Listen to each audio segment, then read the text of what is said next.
3, 4, 5, 6, 7, 8. हाथों को बिल्कुल सीधा रखा दो, ठीक है। Number 2 start. अब मैं 2 अपने अपने हाथ चेक करो, सीधे सबके हाथ।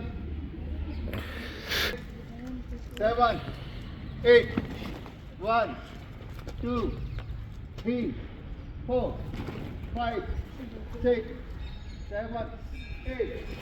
Repeat number 3. वापस जैसे देखो, इसमें चेंज करो, इसमें चेंज ये करो, जब वापस जैसे एक साथ 1, 2, 3, 4, 5, 6, 7, 8, 1, 2, 3, 4, 5, 6, 7, 8. Number 4.